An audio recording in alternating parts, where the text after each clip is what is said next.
Olá pessoal, nessa aula nós vamos ver um pouco sobre as cônicas.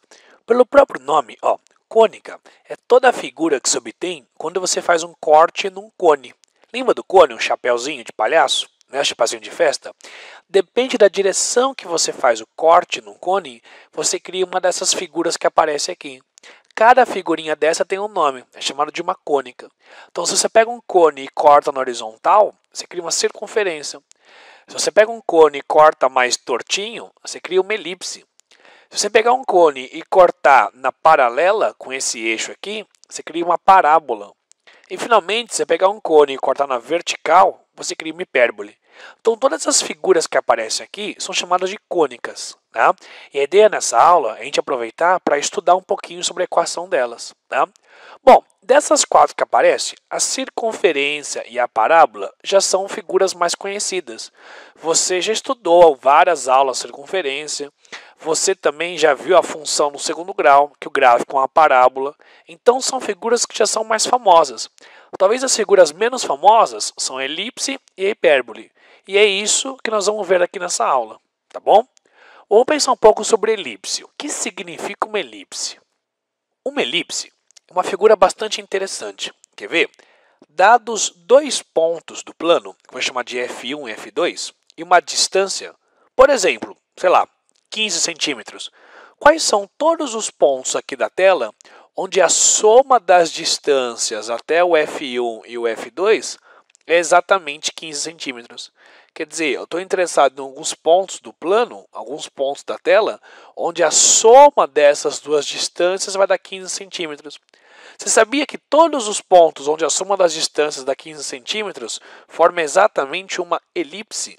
Então você pode pensar assim, que uma elipse é uma figura, é um conjunto de pontos, onde a soma das distâncias até dois pontos fixos, que é o F1 e F2, essa soma é constante. No nosso exemplo, 15 centímetros. É claro que não precisa ser 15 centímetros, pode ser outra unidade, sei lá, 10 centímetros, pode ser 20 centímetros, tá?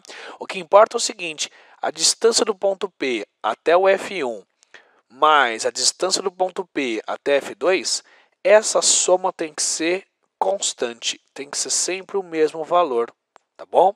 Então a figura que você forma a partir disso é uma elipse. Se você quiser, você pode enxergar a elipse assim, é como se fosse um ovinho, uma azeitona, uma circunferência achatada. Tá? Essa distância maior aqui, que eu vou chamar de raio horizontal, raio entre aspas, tá? Eles chamam de eixo maior da elipse, eles chamam de 2A.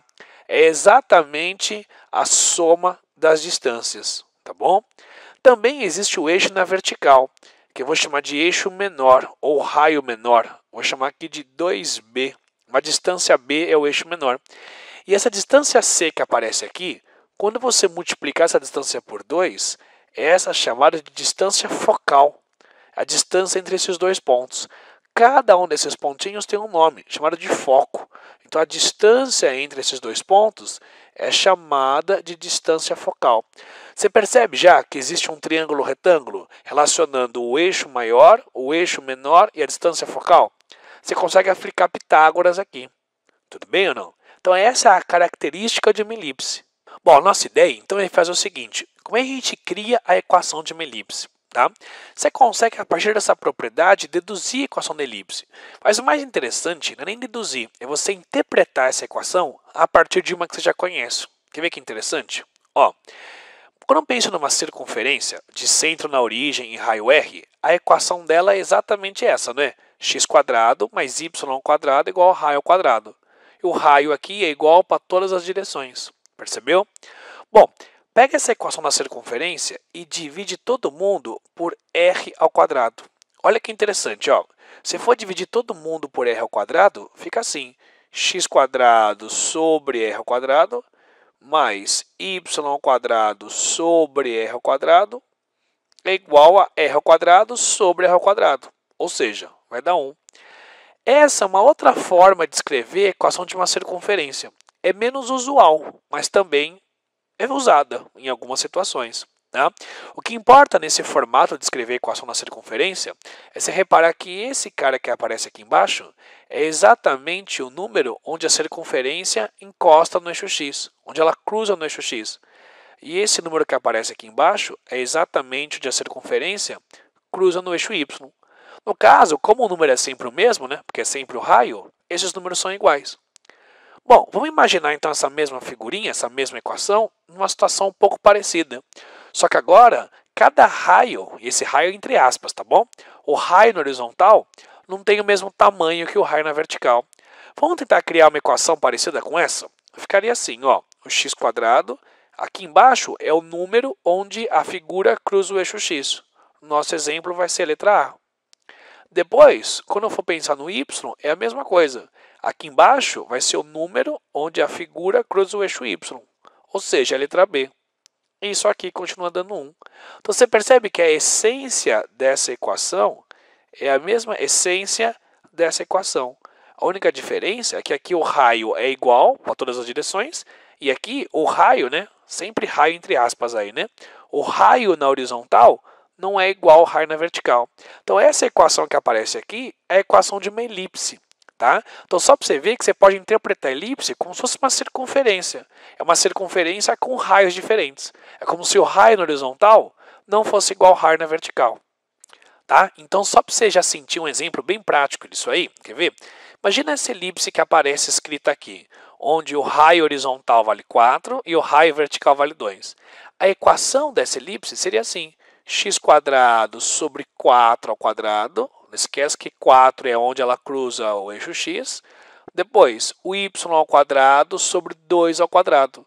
E 2 é onde ela cruza o eixo y. Isso tem que dar 1. É essa a equação da elipse. Se você quiser melhorar um pouquinho essa equação, fica x² sobre 16 mais y ao quadrado sobre 4. Isso aqui tem que dar 1. Tem gente que prefere tirar o mínimo. Quer dizer, você vem aqui e multiplica todo mundo, nesse caso, por 16. Fica assim a equação, ó, x² mais 4y ao quadrado igual a 16. Tá? Então essa equação é a equação de uma elipse. É uma circunferência onde o raio horizontal não tem o mesmo tamanho que o raio na vertical. Tá? Reparou que essa elipse que a gente escreveu, a equação, o centro dela fica sempre na origem, no 0, 0. Né? Mas você pode ter um caso geral onde uma elipse, o centro dela é um ponto qualquer. A equação é que nem a equação de circunferência. Ó, x menos x do centro ao quadrado, y menos o y do centro ao quadrado. Só que aqui embaixo vai aparecer exatamente o raio na horizontal e aqui vai aparecer o raio na vertical. Isso aqui tem que dar 1. Tá? Então essa é a equação de uma elipse qualquer, com o centro no ponto x, c, y, c e os raios, respectivamente, A e B. Tá joia? Quer você usar um pouco essa equação? Só para você montar um pouco a equação de uma elipse? Dá uma olhadinha nessas duas questões. Quer ver?